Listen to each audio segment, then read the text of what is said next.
Hello दोस्तों, मैं Sunil sir अपने यूट्यूब चैनल एसके स्टडी में आप सभी का स्वागत करता हूं। आज मैं लेकर आया हूं अवकलज के अनुप्रयोग चैप्टर के अंतर्गत 6.1 एक्सरसाइज से कि हम सीमांत आय कैसे निकालते हैं। आपको प्रश्न में विक्रय से प्राप्त कुल आय दी जाएगी और आपको सीमांत आय निकालनी है। तो सीमांत आय हम कैसे निकालते हैं, आइए इस प्रश्न के माध्यम से हम सीखते हैं कि सीमांत आय आखिर हम कैसे निकालेंगे। जैसे मैंने एक एग्जाम्पल लिया हुआ है कि एक उत्पाद की x इकाइयों की विक्रय से प्राप्त कुल आय रुपयों में Rx बराबर 3x² प्लस 36x प्लस के 5 से प्रदत्त है, जबकि x बराबर 15 है, तो सीमांत आय क्या होगी। तो देखिए कैसे हल करते हैं ऐसे प्रश्नों को।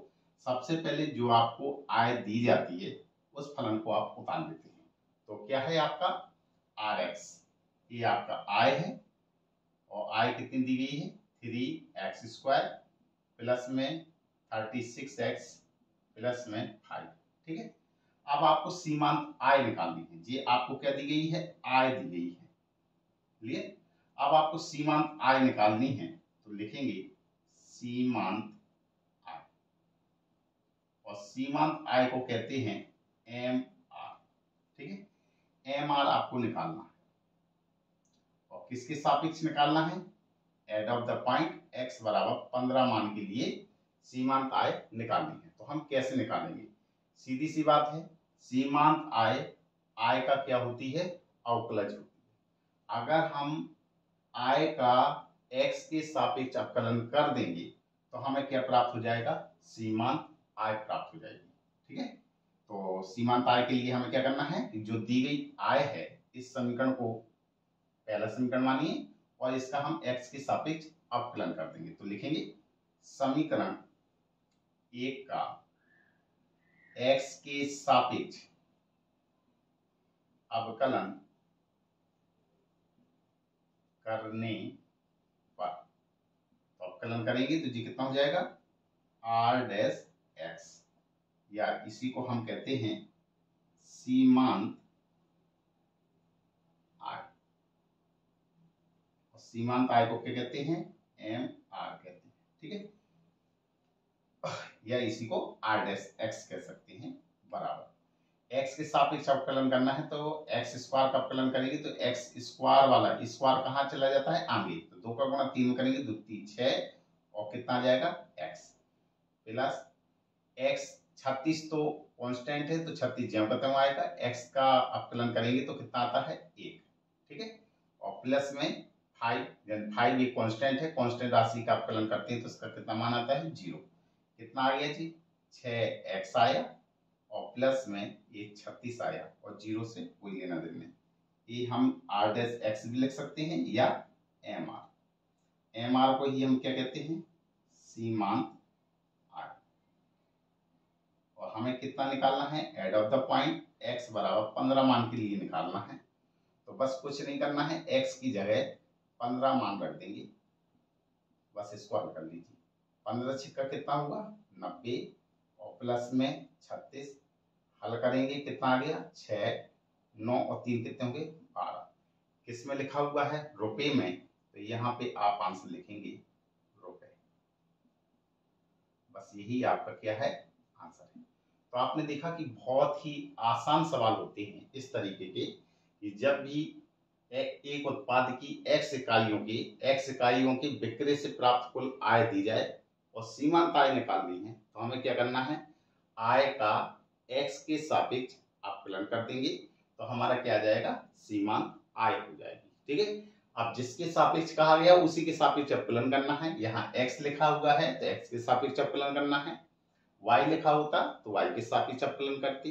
ठीक है, तो और जो x का मान लिखा होता है वो at of the point x के स्थान पर रख देते हैं, जो अवकलन के करने के बाद आती है संख्या उसमें मान रखा, बस आंसर आ गया। तो इस तरीके से हम सीमांत आय निकाल लेते हैं। ठीक है, मैं आपको एक बात और बता दूं कि मैं इंटरमीडिएट कक्षा के अंतर्गत जितने भी टॉपिक पढ़ा रहा हूँ ये चैप्टर बाय चैप्टर को देख के ही मैं एक टॉपिक बनाता हूँ और इन टॉपिकों के आधार पर ही मैं पूरी प्रश्नावलियों को खत्म करता हूँ। इस बात की मेरा मेरा आप लोगों का मैं आप लोगों को आश्वस्त कर दूं कि जो भी मैं ये टॉपिक पढ़ा रहा हूँ, आपकी पूरी किताब से लेकर ही टॉपिक पढ़ा रहा हूँ, क्रम बाय क्रम से।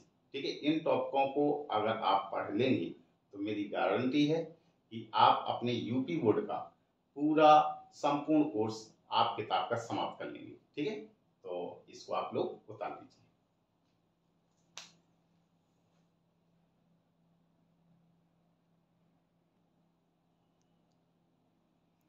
एक और मैंने प्रश्न लिया है कि एक वस्तु की x इकाइयों के उत्पादन की कुल लागत CX 0.007 x³ minus 0.003 x² plus 15x plus 4000 रुपये से प्राप्त होती है, तो सीमांत लागत ज्ञात कीजिए जबकि 17 इकाइयों का उत्पादन किया जाता है।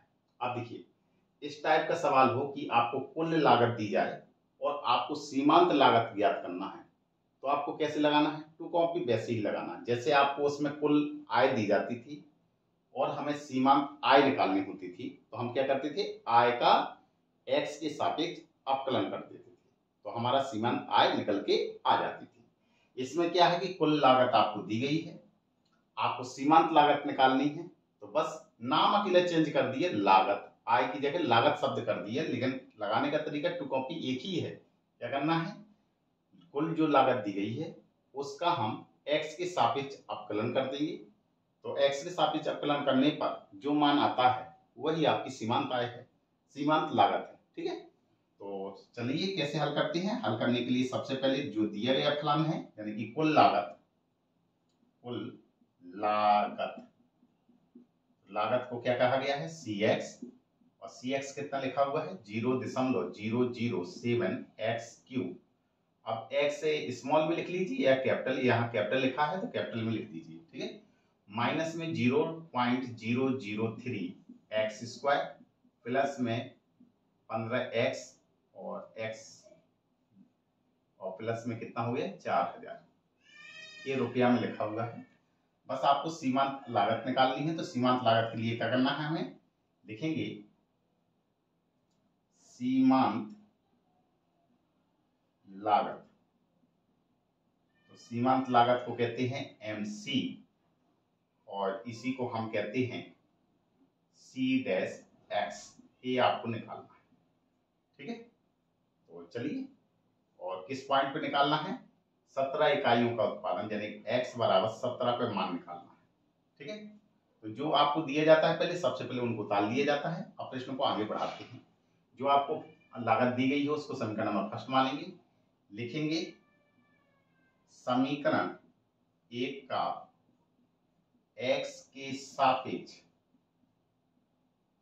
अवकलन करने पर, तो अवकलन करेंगे तो C-X हो जाएगा, और यही क्या है? आपका सीमांत लागत है, सीमांत लागत, और इसी को हम दूसरे शब्दों में कहते हैं MC। ठीक है, ये MC है, और इसी को हम कह सकते हैं या C-X बराबर, इसका अवकलन करेंगे तो कितना है? 0.007। ये होगा x पे घात जो 3 है वो कहाँ आ जाएगा? आगे, तो 3 आ जाएगा आगे और x² लिखना पड़ेगा। अब देखिए मेरा गुणा का निशान और x एक जैसा दिख रहा है, इसलिए मैं यहाँ पे स्मॉल x ले रहा हूँ, x²। ठीक है, माइनस का चिन्ह लगाइए, ये कितना लिखा है? 0.003, और x² का अवकलन करेंगे तो कितना होता है? 2x, तो इंटू में 2x हो जाएगा, और प्लस में 15 तो कांस्टेंट है, x का अवकलन करेंगे तो 1 आएगा, और 4000 का अवकलन करेंगे तो कांस्टेंट राशि है तो उसका मान कितना आ जाएगा? 0। ठीक है, अब इसको सही रूप से हल कर लीजिए। कितना आया? 3 का गुणा करेंगे तो 7 21, हासिल लगा 2, जी 2 हो गया, और 3 का गुणा जी करेंगे 0, और 3 अंक के बाद दशमलव है तो जी दशमलव लग गया, और जी 0, और ये कितना है? x²। फिर माइनस 2 का गुणा करेंगे, 2 3 6, 0 0 दशमलव 0, और ये x है, प्लस में 1 15। ये क्या मान निकला है आपका MC, ठीक है, यानी कि सीमांत लागत। अब हमें मान निकालना है x बराबर, यानी x at of the point, x का मान कितना लिखा है, कितनी इकाइयों का निकालना है, 17 का, यानी x के स्थान पे 17 मान रख दीजिए। तो देखो यहाँ पर कैपिटल X में प्रश्न दिया गया है तो आपको सब प्रश्न कैपिटल लेटर में ही लिखना है, लेकिन मेरा कैपिटल X है और गुणा का निशान मेरा एक जैसा बन रहा है, इसलिए मैंने यहाँ पे स्मॉल x का निशान लगाया है, ठीक है। आप चाहे कैपिटल X भी लिख सकते हैं, तो कैपिटल X ही लिख दे रहा हूँ जी है, और यहाँ पर भी आपका कैपिटल X स्क्वायर और ये भी कैपिटल X कर दिया, ठीक है। ये कैपिटल X है, बस आपको क्या करना है, कैपिटल X के स्थान पे मान रख देना है। कितना होगा 0.021 और गुणा का निशान, x की जगह है 17, 17 का स्क्वायर माइनस 0.006 गुणा ये x लिखा है, x के स्थान पे है 17 और प्लस में जी 15। अब इसका गुणा कराइए तो 0.021 गुणा अब 17 और गुणा में 17, ठीक है। अब आगे बढ़ते हैं, माइनस 17 गुणा करेंगे तो 17 छिक्का 102 होता है, तो ये हो गया 2, आंसर लगा 10, 17 गुणा 0 करेंगे 0 और 10 लगाना था तो 0 आ जाएगा, 1 लगा हासिल, 17 का गुणा 0 में करेंगे तो 0 हो जाएगा, 1 हासिल का। अब ये कितने अंक के बाद दशमलव होगा आपका, कि 3 अंक के बाद ही हमें दशमलव लगाना है, तो ये 3 अंक के बाद आपका दशमलव लग गया है, ठीक है। और जी कितना होगा प्लस में 15। अब इसका गुणा कराइए आप, तो 17 का गुणा पहले हम इसमें करा लें, 17 एकम 17, हाथ से लगा 1, 17 दूना 34 और 1 35, हाथ से लगा 3, तो ये 3 आ गया, और 17 गुणा 0 करेंगे 0, 3 अंक के बाद दशमलव लगाइए।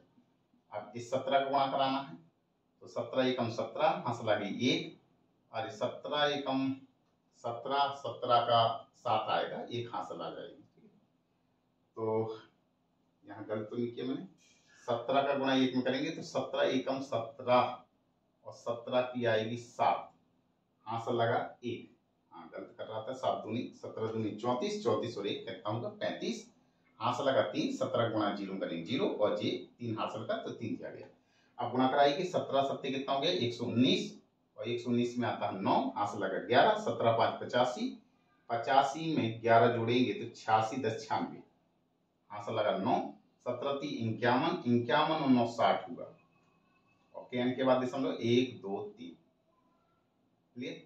और ये कितना बचा आपका माइनस 0.102 और प्लस में 15, तो ये पूर्णांक वाली संख्या है, ये भी पूर्णांक वाली है, तो प्लस प्लस वाली पहले जोड़ लीजिए, तो 15 में 6 जोड़ेंगे, 15 6 कितना हो गया 21.069 और माइनस में 0.102।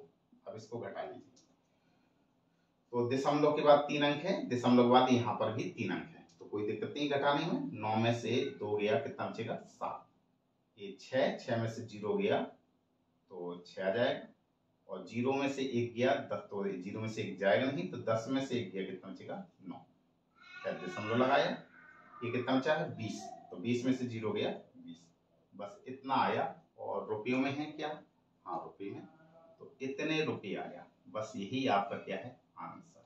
तो आपने देखा कि जब आपकी कुल लागत दी जाए तो सीमांत लागत निकालना बहुत ही आसान है। जैसे हम कुल आय से सीमांत आय निकालते हैं टू कॉपी, वैसे ही कुल लागत से सीमांत लागत हम बहुत ही आसानी तरीके से निकाल लेते हैं। इसको आप लोग उतार दीजिए।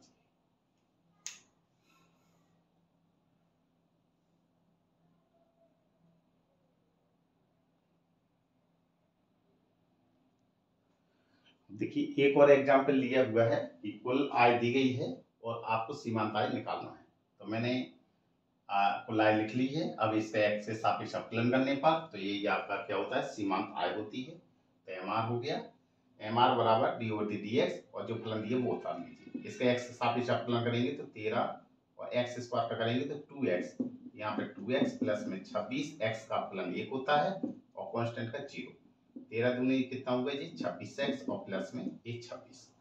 हमें कितने का मान निकालना है, mr का at of the point x बराबर 7 पर निकालना है, तो बस x के स्थान पे 7 रख दीजिए, ये कितना कितना होगा 7 6 42, हाथ से लगा 4 7 दूनी 14, 4 18 और प्लस में 26।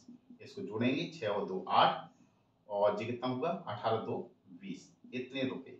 ठीक है, यही आपका आंसर है। तो अगर मेरा ये वीडियो आपको पसंद आया हो तो इसको लाइक कीजिए, शेयर कीजिए, सब्सक्राइब कीजिए और कमेंट्स भी कीजिए।